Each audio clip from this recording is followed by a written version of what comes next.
Everybody wants to win a match, but in pro wrestling, you can't always win a match. But sometimes accidents, they happen just like that.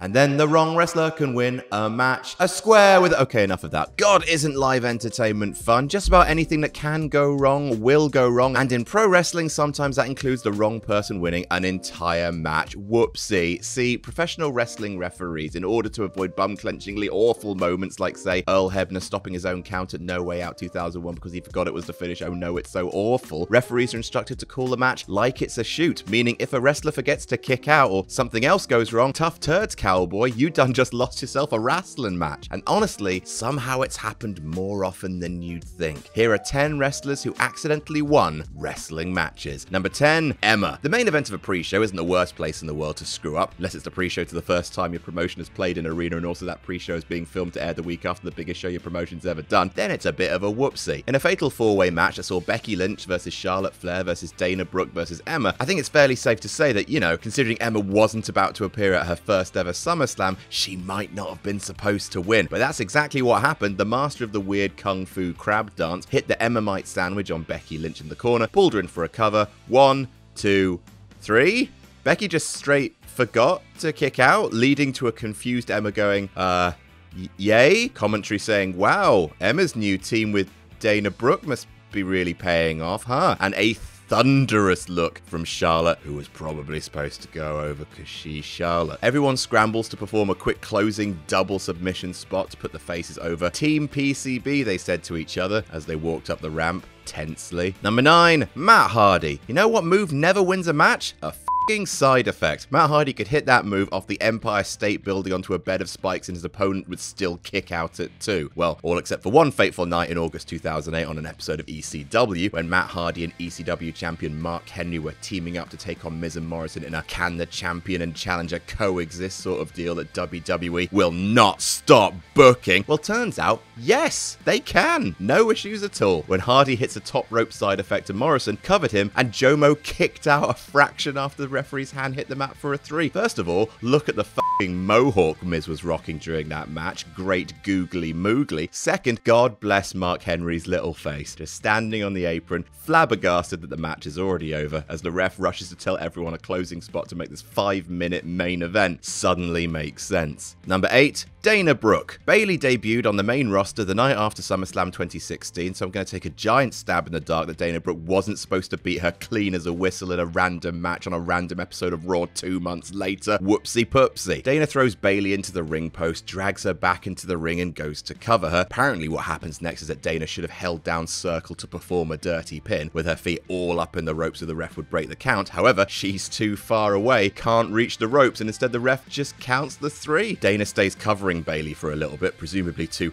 apologize profusely, and then celebrates her win with a total oh no I done f***ed up look in her eyes. Number 7, Daniel Bryan. A match that has since become a bit famous for A, being the worst match that Cody Rhodes was ever a part of, and B, the phrase, that referee tried to f*** on me, which is now in Rebster's Wrestling Dictionary where it belongs. On a random SmackDown in June 2011, Rhodes teamed up with Wade Barrett and Ted DiBiase Jr. to take on Ezekiel Jackson, Sin Cara, and Daniel Bryan. Apparently the point of the match was to get over Jackson's strength and power with a wild, memorable, hot tag, which makes it funnier that he only got 30 seconds in the ring right at the start and never got to be tagged back in the match. Instead, Daniel Bryan hit his running drop kick on DiBiase in the corner, covered him 1, 2, 3, with Ted Jr. kicking out too late before storming backstage, claiming the referee was trying to f*** on him. So in case anyone was unclear what a ref f***ing on someone looks like, I guess this is. Number 6, Caitlyn. As we move up the list, the screw-ups are becoming gently more severe. In this case, Caitlyn accidentally becoming #1 contender to the Divas title, which she definitely wasn't supposed to be. In August 2012, a battle royal was held to determine who'd wrestle Layla for her awful butterfly belt, with the final 2 being Caitlyn and Eve. Eve was supposed to win. Instead, Caitlyn used the power of incredibly dark roots under dyed blonde hair, which is a superpower we both share, clotheslining Eve over the top rope, with the plan being that she would land on the apron. That did not happen. Look at Caitlyn. That is not the reaction of someone who just won a title shot. Even funnier, look at Layla. Siri, what's the opposite of a poker face? Well, that was a shocker, said Michael Cole.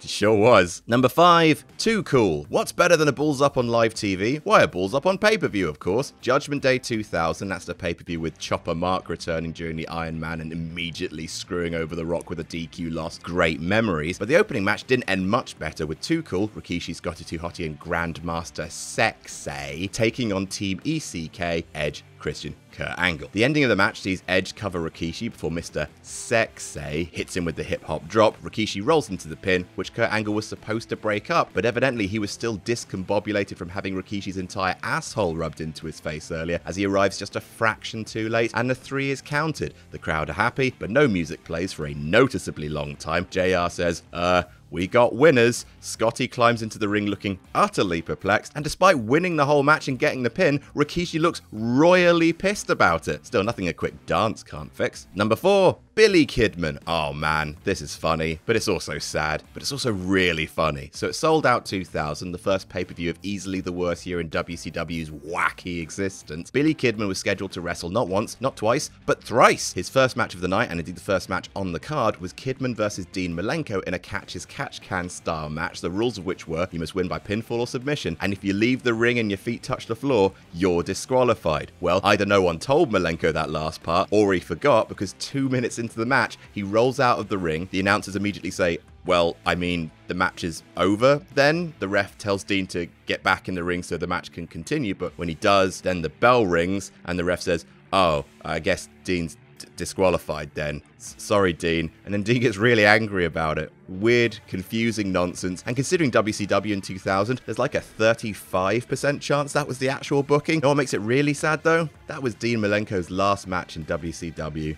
Leave the memories alone. Number 3, Chris Benoit. Stu and Helen Hart had a whole bunch of kids, 12 to be exact, which is a lot of kids. Some were very famous indeed, like Brett and Owen. Some were very funny indeed, like Bruce Hart. Look at Bruce Hart. And some we don't really mention all that much, like Dean Hart, who actually died tragically in 1990 of a heart attack at only 36. But Dean is relevant to this story, which is all about the time that Chris Benoit accidentally won a championship in Stampede Wrestling. It was 1988, and Benoit was wrestling Johnny Smith for the Stampede British Commonwealth Mid-Heavyweight Championship. F***ing hell, Stampede. Whack a few more words in there, the title of the belt's not catchy enough. The finish of the match was that Smith's manager, The Weasel, was trying to pass brass knuckles to Johnny, when Benoit would intercept them and hit Johnny instead. Then he'd pin Saint, but he'd be DQ'd afterwards so the title wouldn't change hands. Classic Dusty finish. Except nobody told Dean Hart, who was subbing in as referee at the last minute. He didn't see the knucks and just straight up awarded the win and the title to Benoit without the DQ. Number 2, Mickie James. Melina has had a number of accolades in her wrestling career. Multi-time women's champ, multi-time divas champ, and of course, she's a one-time Quizlemania champion, which we can all agree is the most important of the 3. But did you know that Melina once lost the WWE Women's Championship to Mickie James at a house show in Paris in 2008 by mistake? There's actually footage that exists online. It's a triple threat match between Melina, Mickie, and Victoria. Mickie hits Victoria with a Hurricane Rana before going in for the cover, and maybe Victoria thought Melina was going to interrupt the count, or maybe she fell asleep. Either way, her shoulders stayed down for the 3, crowning Mickie as the new champ.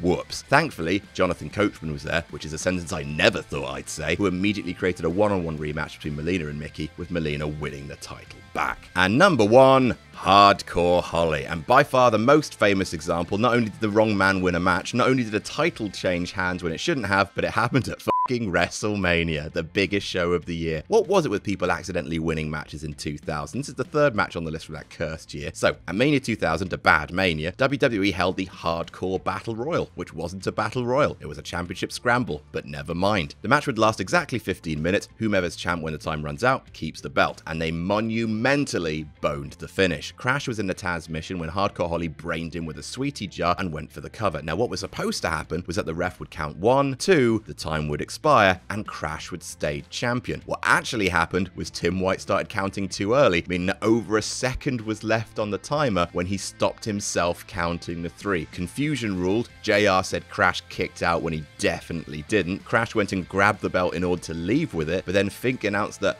Hardcore Holly was the winner, and it's just so awkward. I can't stand it. I can't stands no more. And that's our list. Have you ever seen a wrestling match where the wrong person won? Let us know about it in the comments. Don't forget to like and share this video around, and make sure you subscribe to partsFUNknown for more amazing wrestling content. And never forget to jam that jam.